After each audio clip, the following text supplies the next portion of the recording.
गाईन अखंड या बिन पाखंडने काही. मागणं आमचं देवाला मागावं, परंतु घेतलेल्या नामाचा मीपणा मात्र आमच्याकडून जात नाही. म्हणून तो कोबराय सांगतात, अहंकाराचा वारा न लागो राजसा माझिया भाविकासे. का महाराज, हे भक्ताचं साधकाचं लक्षण आहे आणि हे आमच्याकडे असलं पाहिजे. रुक्माण स्त्रीला जर आपल्या सौंदर्याचा अहंकार आला तर महाराज ती तिथं झिरू होत असते. सुंदर गायकाला आपल्या गायकीचा गळ्याचा जर अहंकार आला तर महाराज ती गायकी ही तिथं शून्य होत असते. का? कारण साधकाकडे नम्रता आणि लीनता ह्या गोष्टी असल्याच पाहिजे. ज्यावेळी नम्रता मायबापू लीनता, इथं कुणी नम्रता नाही ना, नाहीतर ती म्हणेल बाई चांगला माझा नाव लेख लावलाय. ह्या त्या नम्रतेचा विषय मायबापू कला गुणातल्या नम्रतेचा विषय येतो.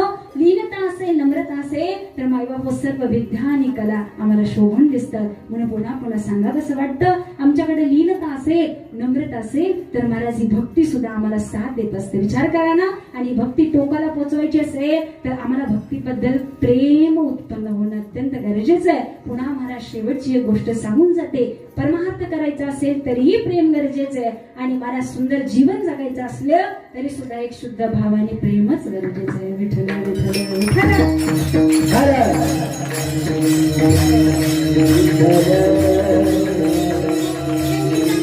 याच्यात माझा एकही पदार्थ शब्द नाही. मनस तो कोबराय सांगतात, आम्हाला ज्ञान पाहिजे ना, परंतु ज्ञानाचा अहंकार नको असेल तर ज्ञानाबरोबर आम्हाला भक्ती प्रेमाविना भक्ती प्रेमाविना भक्ती प्रेमाविना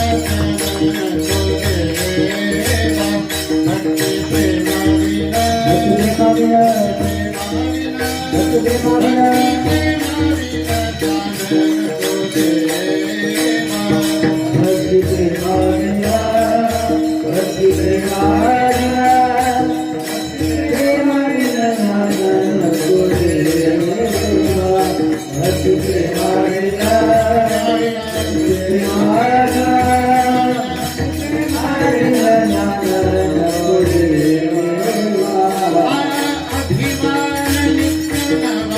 Yeah.